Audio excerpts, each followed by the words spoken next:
Hosea chapter 8, this is an incredible chapter.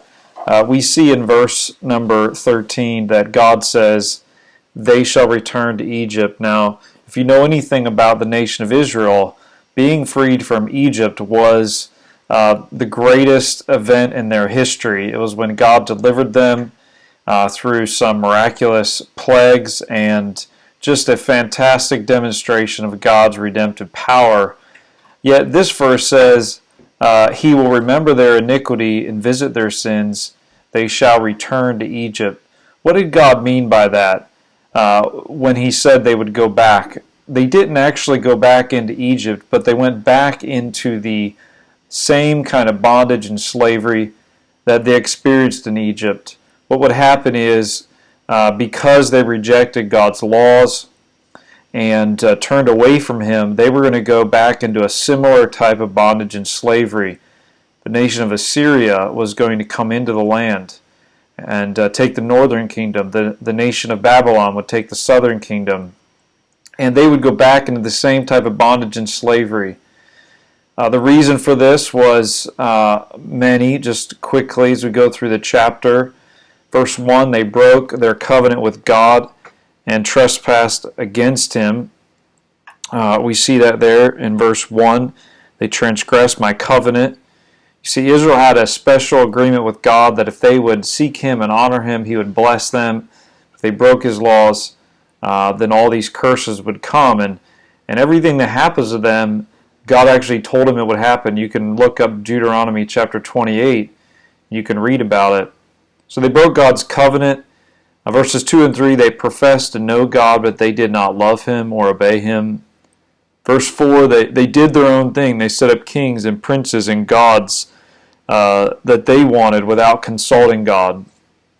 They began to worship other gods in verses 5 and 6. They built a calf that they called their God.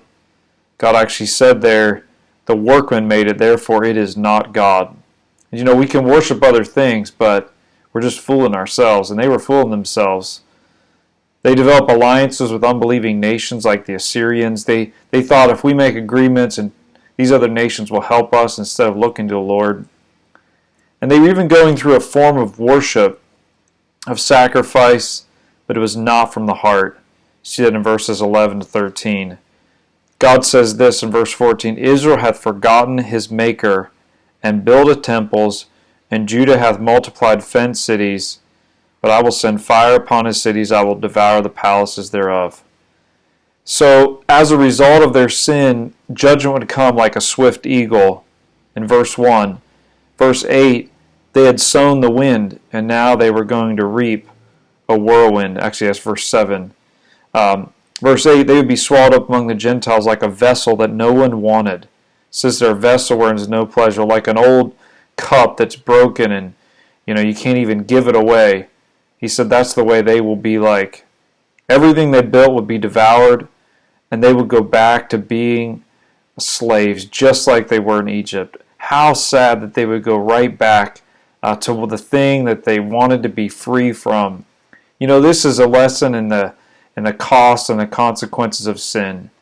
God saves and delivers and keeps his promises, but if we rebel against him and play with sin, it will lead to many destructive consequences and the chastening hand of God.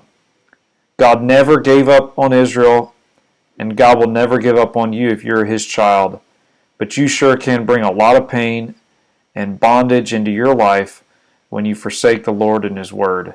I don't know about you, I don't want to go back into Egypt. I love the freedom Christ gives me, but if I play with sin, I'll end back in that same type of bondage I had before, enslaved to sin. Christ has set us free. We are free indeed. Let's not go back to Egypt through the sin and through the chastisement that will come.